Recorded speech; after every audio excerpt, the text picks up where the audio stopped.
According to a recent study, 65%, that's a big number, 65% of our conversations are consumed of stories and gossip. 65% stories and gossip. Did you hear about what Bobby's going through? You heard about what she's working now?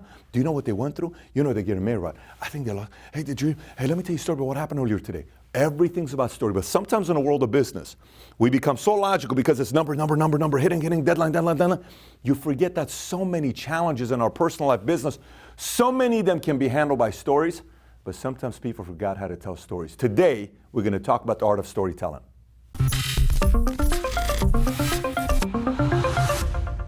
All right, so let's get right into it. Listen, we love stories. We love great stories. You and I go to movies, we read books because we love stories. Now, when you think about history, you think about great storytellers, you think about Shakespeare, Homer, Martin Luther King, Lincoln, Eminem, Churchill, Clinton, Disney, Reagan, Tupac, Biggie. It was all a dream. I used to read Word Up magazine, Salt and Pepper and Heavy D up in the limousine. You're visualizing it. It was all a dream. I used to read Word Up magazine, Salt and Pepper and Heavy D up in the limousine. That's a story you're reading, right? When Eminem's telling the story about Stan, when Bill Clinton is debating George Bush Sr. and somebody in the audience says, hey, President Bush, how was the debt affect your family? How are you personally affected by it? And he says, you don't think I'm affected by it? You don't think just because I'm a president I'm not affected by it?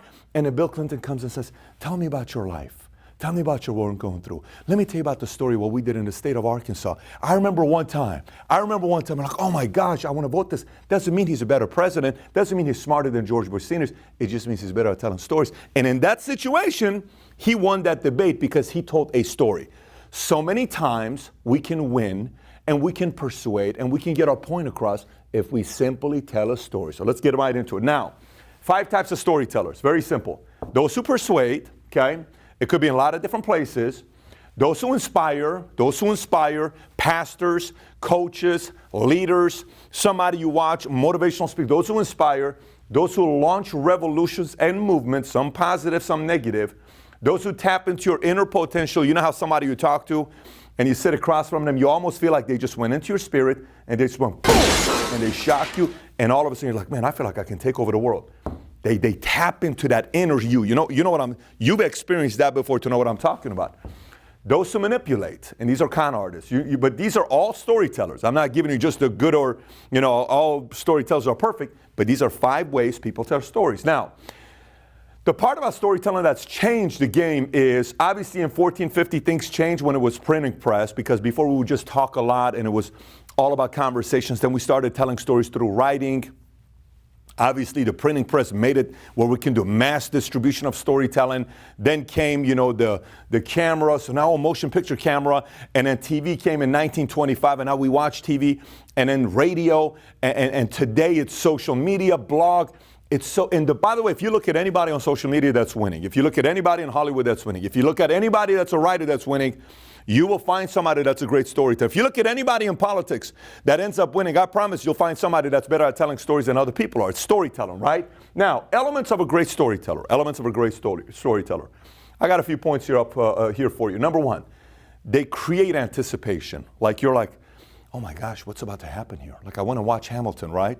And I'm like, what's about to happen? And I'm like, this guy, if you ever see the guy that produced the whole Hamilton show, he's brilliant. The way he gets so excited, it's like anticipation. You're like, I want to see what happens here. There's a certain level of anticipation of a great storyteller. Building curiosity, surprise. Hey, let me tell you about the story, son. So there was this one guy, and he goes in, and as he's going through this place in the forest, and all of a sudden he heard a noise, but he didn't know what the noise was. So he kind of backed up a little because he was afraid. Then he came and he looked, and he was alone. He didn't know what to do, but he felt curious, so he went there, and then all of a sudden, it's like, that's the surprise part. Just like you're telling stories to your kids sometimes, right? Details, the key is details.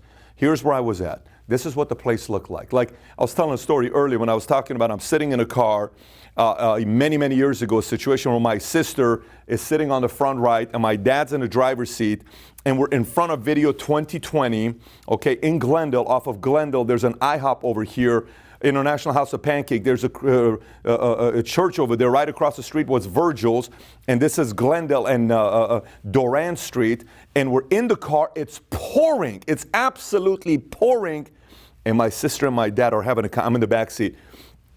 My sister and my dad are having a conversation. My dad says, you know, I'll help you get a car in Mazda 626. And I'm just going through this whole, by the way, let me tell you how old I was. I was 15 years old, 14 years old, 25 years ago. But I remember the details, right? Because stories are about the details. And a lot of times when you're telling a story, sometimes people tell way too many details, but you got to tell me enough story while I'm like there with you. I'm like, oh my gosh, I know exactly where he's at. Great storytellers know how to get the details out to you. Ebb and flow of your speech, the volume, like knowing when to go up, when to come down. You know, sometimes people are trying to perfect this too much, and you'll see when it's an act. You just kind of do it naturally, but eventually you'll kind of know timing-wise what places to take up and down. Involvement, if I'm somebody that's listening to you tell a great story, great storytellers typically get me engaged. I'm in there, I'm involved. I'm like, yeah, I understand. I know what you're talking about. I'm involved with your great story. Like, if I hear a great storyteller, and I'll sit there and I'll catch myself, I'm like, that's right. And I'm involved, I'm engaged, I'm in it, because it's a reflection of a great storyteller that's gotten my attention and my involvement within the story. Energy is very infectious, especially when somebody tells a story. And sometimes energy, people think you have to be hype and all this other stuff. There are very powerful storytellers where you feel their energy, but they're not here. Clinton's energy is a different energy, but it's high energy, right? Obama's energy is a high energy in his own way. Some people tell stories in different ways, but they have a certain energy that you feel. Timing, knowing when to drop this fact and when to drop to this, when to do this. There's a lot of timing things when you're telling stories. Number 8 is painting a picture, imagination, visualization. Imagine. I want you to think about this. I want you to visualize it. I want to think about one day, what if? These words that are used that tap into our imagination. 9, show feelings. I remember Mari and I were having a conversation together today, and I told him, I said, you know, I don't like to cry when I give a speech. I get very upset on myself when I cry when I give a speech, because for me, it's almost like using it as a tactic. And I've spoken, I don't know how many thousands of times, because I speak regularly to audiences, right? And I can tell you I've cried 5 times. And I was telling them a story. I said, 3 of the 5 times I cried was because of one person in my life. And I was telling them about this person that I'm going back with, right? I said, but when I think about this person, it produces a certain feeling for me that I go there. And when I feel it, the audience feels it, because you will know when somebody goes and taps into a certain feeling, everybody else feels it. But you got to be able to use your feelings.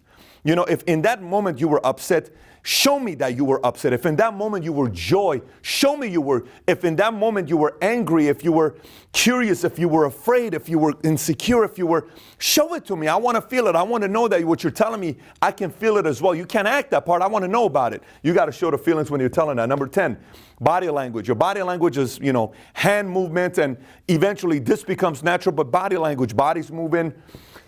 And then 11 is climax. Very similar to many other aspects of our lives where there's a climax, like, oh my gosh, that was amazing. The end of the story's got to have a climax. Oh my gosh, what a story. Are you kidding me? What a story. And by the way, here's the key of a great story. A great story is one that's retold. A great story is one that's retold. Here's what happens. You hear a story and you go and say, babe, did you hear about, let me tell you what I heard today.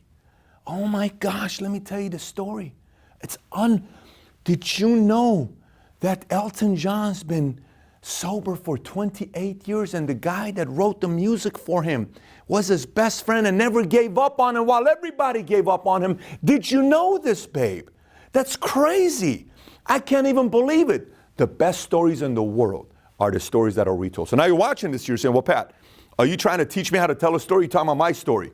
2 components here to this episode. Number 1, teaching you how to tell stories. By the way, you know how to tell stories. So it's not like you don't know how to tell stories. Since we've been kids, we love stories. You love stories. You know how to tell stories. We've been telling stories.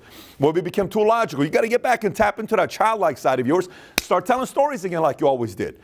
Here's why. 1, storytelling. 2, your story. Listen, in life, there's a lot of things that you own that's you. That's you. That's your identity. This is all you. There's a lot of things that people own. There's a lot of things that people own. We own cars, we own all these other things. We live in a house, we sell it to somebody else. We, own a car, we sell it to somebody else. But there's a few things that's yours. 1, your signature, you sign. It's your signature. That's why it's got so much value when you go, it's the president's signature, Lincoln. You can buy it for $25,000 when you roll a letter to his wife. This is a signature of Al Capone when he wrote the IRS, $40,000. This is a signature, it's an autograph of Babe Ruth, autograph of Mickey Mantle. Look at this over here, because it's so valuable. It's yours. Signature, it's yours. You can do it with your eyes closed. You don't even have to open your eyes. It's your signature, right? This, fingerprint. Ready? Fingerprint. You know what the other one is? Your story. Your story. It's the best thing. It's your story. You own it. It's your fingerprint. It's your signature. Your story. And the way you live your life, that's a story that's told. Everything I'm telling you is how to tell stories.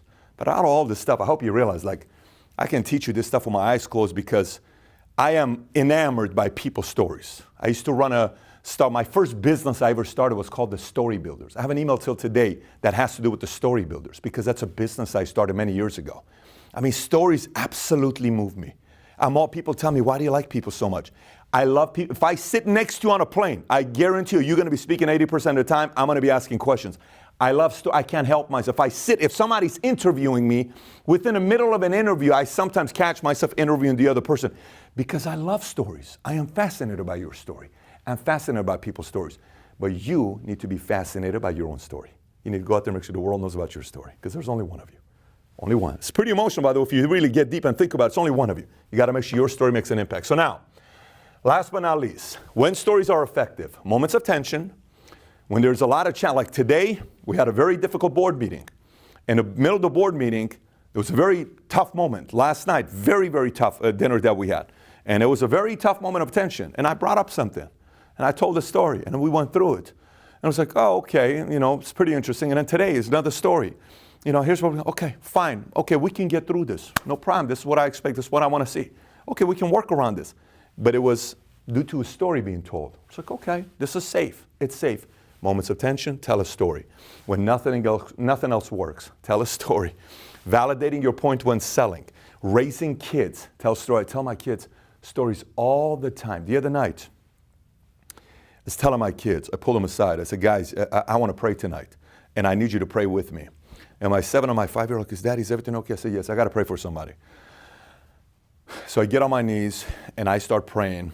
And I said, look, there's God, somebody in my life is really struggling, and they're going through really tough times, and I'm having a tough time with this, and I don't know how to handle this, and I need your help, and I really want you to empower this person to realize that life is bigger than this, and I hope they find their demons and all these things that they're going through, right? And I asked my kids, either one of you guys want to pray? My 5-year-old Dylan, he's such a, and he says, Daddy, I want to say something. I said, what do you want to say, Dylan?